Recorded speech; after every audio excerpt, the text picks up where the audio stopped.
Hello everyone, welcome to William mathematics. देखिए, ये एक क्वेश्चन दिया हुआ है कि एक रेशियो है u plus log 4 3 upon u plus log 2 3। ये जो रेशियो है उसकी वैल्यू और u plus log 8 3 upon u plus log 4 3, ये वाला जो रेशियो है और ये वाला जो रेशियो है दोनों सेम है और दोनों की वैल्यू आती है v। इसका आंसर भी v है और इसका आंसर भी v है। ठीक है, तो आपसे पूछ रहा है v की वैल्यू बताइए। 1/2 है, 2/3 है, 3/2 है या 1/3 है। क्वेश्चन क्लियर है सबको? ठीक है, चलिए आइए देखते हैं इसको कैसे करना है अपने को। ठीक है, फटाफट समझते हैं इसको। देखिए, पहली बात तो u plus log 4 3, u plus, समझिए जरा ध्यान से, u plus log 4 3 upon u plus log 2 3, ये बराबर है u plus log 8 3 upon u plus log 4 3। ठीक है, तो जो रेशियो ये है, जो रेशियो ये है, ठीक है, हमें नहीं पता कौन सा रेशियो हो सकता है, ये हो सकता है, ये हो सकता है, ये हो सकता है, ये हो। इसकी वैल्यू क्या है, इसकी वैल्यू क्या है, मेरे को नहीं पता। पर मुझे ये पता है कि अगर मैं दोनों न्यूमरेटर न्यूमरेटर को सब्ट्रैक्ट कर दूं, अगर मैं इसके न्यूमरेटर से इसके न्यूमरेटर को सब्ट्रैक्ट कर दूं तो कितना आएगा? log 8 3 माइनस log 4 3 आ जाएगा। और सिमिलरली अगर मैं इसके डिनोमिनेटर से इसके डिनोमिनेटर को सब्ट्रैक्ट कर दूं तो आ जाएगा log 4 3 माइनस log 2 3। और ये रेशियो जो है, अगर ये रेशियो v के बराबर है, ये रेशियो v के बराबर है, तो ये भी v के बराबर होगा।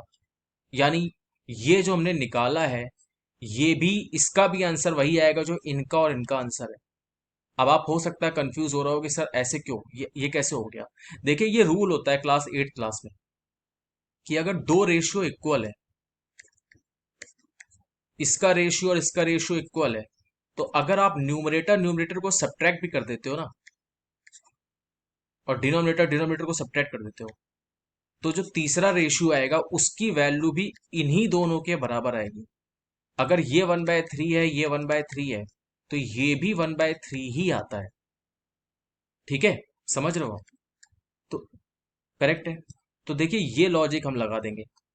तो ये निकालना डिफिकल्ट है मेरे लिए, ये निकालना डिफिकल्ट है, पर ये इनको न्यूमरेटर से न्यूमरेटर को सब्ट्रैक्ट कर दिया, डिनोमिनेटर से डिनोमिनेटर को सब्ट्रैक्ट कर दिया, तो ये जो क्वांटिटी है इसकी वैल्यू निकालना आसान है। ठीक, अब देखिए, चलिए इसको सॉल्व करते हैं। ठीक, तो बताइए log 8 होता है 2 टू पावर 3, ठीक है, और log 4 होता है 2 टू पावर 2। ठीक, सिमिलरली ये होता है log 2 to power 3, 2 to power 2 और 3, और ये होता है log 2 3। ठीक, बस ये क्वेश्चन समझिए, खत्म हो गया। अब क्वेश्चन में कुछ है नहीं, ऑलमोस्ट फिनिश है क्वेश्चन। तो ये देखिए, इसमें बेस की पावर 3 है, तो ये बेस की पावर 3 पीछे जाएगी तो कितनी हो जाएगी? 1/3 हो जाएगी। तो ये आ जाएगा 1/3 और log 2 3। यहाँ पर बेस की पावर कितनी है? 2 है, 2 है बेस की पावर, तो ये पीछे जाएगा तो कितना आ जाएगा? 1/2 आ जाएगा, है ना। ठीक, अब देखिए, इसमें बेस की पावर कितनी है? 2 है, तो ये पीछे जाएगा तो 1/2 हो जाएगा, तो बचेगा log 2 3। और इसमें तो बेस की कोई पावर ही नहीं है, तो इसमें तो आप ऐसे लिख दीजिए। ठीक, बस क्वेश्चन ऑलमोस्ट फिनिश है। तो अब देखिए, log 2 3 आप कॉमन ले लेंगे न्यूमरेटर में, तो कितना बचेगा? 1/3 माइनस 1/2 बचेगा। और डिनोमिनेटर में भी log 2 3 आप कॉमन ले लेंगे, तो ये कितना आएगा? 1/2 माइनस 1 आ जाएगा। ये दोनों कैंसिल हो जाएगा, बस आपका आंसर आ जाएगा। ठीक है, इसको आप सॉल्व करेंगे तो एलसीएम आएगा, 3 और 2 का एलसीएम कितना होता है? 6 होता है, तो यहाँ आएगा 2 - 3। क्लियर? क्लियर। इसमें इसको सॉल्व करोगे तो ये आएगा -1/2। फर्दर सॉल्व करते हो तो ये -1/6 आ जाता है, ये -1/2 आ जाता है। ठीक है, इसको सॉल्व करते हो तो ये 2/6 आ जाएगा, तो यानी 1/3 आ गया आंसर।